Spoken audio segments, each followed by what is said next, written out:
جی میں نے کی جی بالکل کی, ٹانگے کی سواری بھی کی, مجھے بلکہ گھڑ سواری کا بہت شوق تھا. اچھا.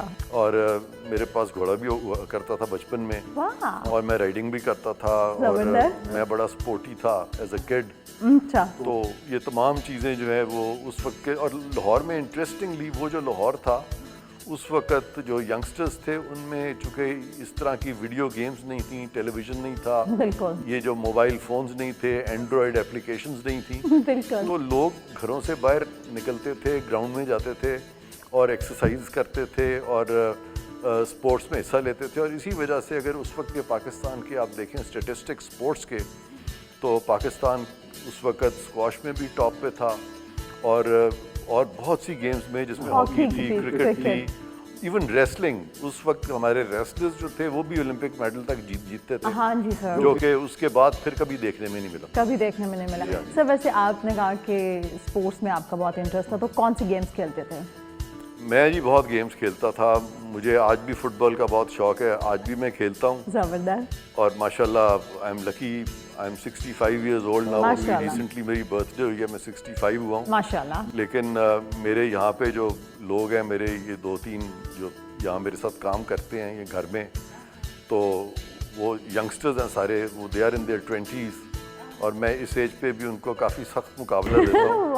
اور کبھی کبھی میں ان سے جیت بھی جاتا ہوں, جو کہ ان کو پتہ نہیں شاید اچھا نہیں لگتا ہوگا, لیکن وہ حیران ہو جاتے ہیں. تو خدا کا شکر ہے کہ ابھی تک تو میں بالکل ٹھیک ٹھاک ہوں. ایکسرسائز جو میں اتنے سال جو میں نے کی ہے, تو اس سے کم فزیکلی میں نے اپنے آپ کو, اپنے مسلس کو میں ریمائنڈ کراتا رہتا ہوں کہ تاکہ وہ مسلس جو ہیں ان شیپ رہیں, اور فزیکلی میں ایکسرسائز بہت ضروری ہوتی ہے اور لوگ نہیں کرتے ہیں. یہاں پہ بہت لوگ لائٹ لیتے ہیں اور زیادہ سے زیادہ 3 مارتے ہیں تو پھر واک کر لیتے ہیں. کیونکہ ایکسرسائز اتنی ضروری ہے کہ میں نے بچپن میں قائد اعظم کا ایک کوٹ پڑھا تھا, وہ تھا کہ healthy body produces a healthy mind. بالکل.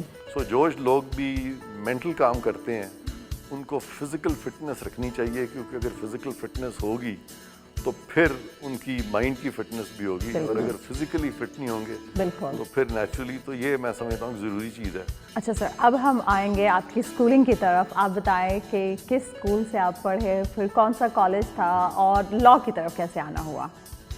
جی پہلے تو میں نے جیسے بتایا کہ میں پیدا یہاں پہ ہوا تھا لاہور میں. جی. اس کے بعد میرے والد صاحب کی ٹرانسفر ہو گئی. ریلوے کے 6 ڈویژنز ہوتے تھے, تو ان میں سے ایک ڈویژن جو تھی وہ ملتان کی تھی, تو he was transfer to Multan division. تو ہم پھر وہاں ملتان چلے گئے. وہاں پہ پھر ایک بہت بڑا ہمارا گھر تھا جو کہ کوئی 32-34 کنال میں تھا, اس میں سوئمنگ پول تھا. زبردست. اور ملتان میں جب ہم رہ رہے تھے تو وہیں پہ میرے وہ دن آ گیا کہ جب ضروری سمجھا گیا کہ اب اس کو اسکول جانا ہے. اور مجھے وہ دن نہیں بھولتا کہ میرے والد صاحب جو مجھے اسکول چھوڑنے گئے تھے, اور مجھے جب وہ اسکول چھوڑ کے گاڑی میں جب بیٹھ رہے تھے, تو میں ٹیچرز کو چھڑا کے وہاں سے اپنے والد صاحب کی طرف بھاگا کار میں. اور ابھی وہ کار میں بیٹھے نہیں تھے, بیٹھنے والے ہی تھے, وہ کبھی کھڑے ہوئے تھے, اور وہ دروازہ کھولا تھا. میں نے جا کے تو میں ان کی ٹانگوں سے مجھے یہاں پہ چھوڑ کے نہ جائیں. میں نے کافی شور مچایا کہ میں نے یہاں نہیں جانا, میں نے گھر جانا ہے. تو وہ میرا پہلا دن تھا. آج تک یاد ہے. والد صاحب نے بڑی مشکل سے انہوں نے اپنے آپ کو مجھ سے چھڑایا. وہ گاڑی میں بیٹھے, وہ چلے گئے, اور میں وہاں روتا ہوا مجھے اندر لے گئے. اور پھر وہ میرا پہلا دن اسکول کا تھا جو مجھے بڑا اچھی طرح سے یاد ہے. باقی وہ سارا دن مطلب سیٹل ڈاؤن ہو گیا سب ٹھیک سے؟ جی وہ شروع کے 2 دن یہ تھا کہ وہاں پہ ہمارے لوکیلٹی کے ایک جاننے والا ایک بچہ تھا جو کہ مجھ سے تقریباً کوئی 2 سال بڑا تھا. تو وہ مجھ سے 1 یا 2 کلاسز آگے تھا. تو میں چونکہ اس کو جانتا تھا اور میں شور بڑا مچا رہا تھا پہلے دن, تو وہ مجھے اس کی کلاس میں لے گئے. اور پہلے 2 دن جو میں اس کے ساتھ بڑی کلاس میں بیٹھا, تو شروع سے ہی شاید میرے اندر کچھ تھا کہ سینئر پر ہے. جی ہاں, لیکن بچپنا میرے میں بہت تھا تب آبویسلی. سر بالکل, اور اکثر بچے ہوتے ہیں کہ وہ ذرا تھوڑا سے پہلے دن اسکول جانے سے ڈرتے ہیں. اچھا سر, پھر کالج؟ جی پھر اسکولنگ ہوئی. پھر یہ تو ملتان میں اسکول تھا, میں نرسری میں تھا. پھر میرے والد صاحب کی ٹرانسفر ہو گئی ان 1963. ان کو کراچی ٹرانسفر ہوئی. وہاں پہ وہ پھر کراچی کے ڈویژنل سپرنٹینڈنٹ بنے ریلویز کے.